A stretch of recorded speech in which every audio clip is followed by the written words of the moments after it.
Hi guys, Thomas Benski here. From my time at Pulse, the thing that I'm the proudest of are probably two things, the obvious things. But A is the work that we did. Like looking back, I'm so proud of the kind of commitment we had to do great work, and I think that was one of the key values we had in the company, and something that I'll take with me in whatever I do next. And the second theme is the second thing is the incredible team we built.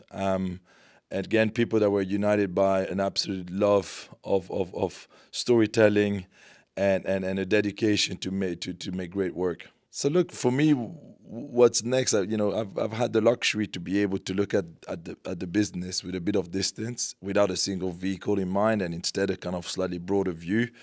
I think people that know me know that I've always been curious of broader things and trying to innovate and find ways to do things, I guess, differently. And to me, look, some of the values that were at Pulse, the idea of talent being at the core, is something I truly believe in. In the complicated market that we are facing, I think talent will prevail. And what I'm excited about is to try and build companies that maybe reflect that and help capitalize and kind of really help build vehicles that are interesting, that are talent led, that again prioritize the work and frankly the ownership too. I feel like I look at music, and I've analyzed it quite a lot. Like, it's quite interesting how artists in music have been able to own their own libraries and their own work, and I'm curious to see if there are ways for us to do that in the film business and the TV business.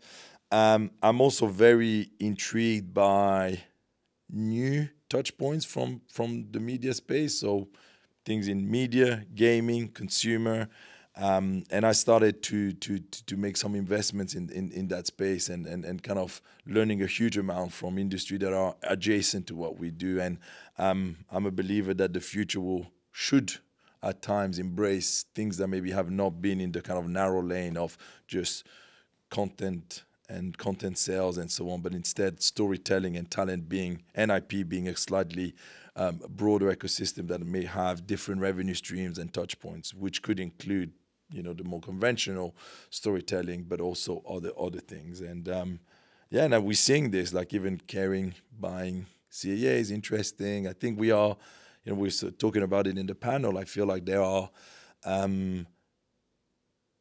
new trends that I think have not been fully formed yet, that I think will be exciting for the next decade. So I hope the future is an evolutionary future that is inclusive and strategic and not something that looks at trying to replace the good old days that we've seen for the last 12 years, but instead that there's some innovation that comes into it. And for me personally, the work and talent is the thing that matters the most. And I'd love to just put my resources, whether that's my brain, my capital, my network, to work towards those things. It's been so nice to not have a vehicle or an agenda right now, and instead being able to fit into projects or into ideas in a way that is a little bit more loose. And I think I'm gonna just give myself the time to be able to kind of play that out properly, especially now where there's so much transition. I don't think there is a rush to be able to do that. I was a late comer to Rush and Doll, which I thought was absolutely incredible. I think Natasha is a phenomenal voice, actually.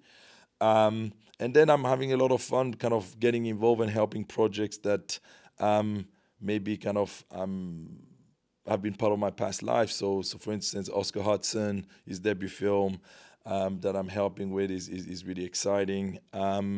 So yeah, so I feel like it's again, I always gravitate towards interesting voices, and projects come out of that interest and so on.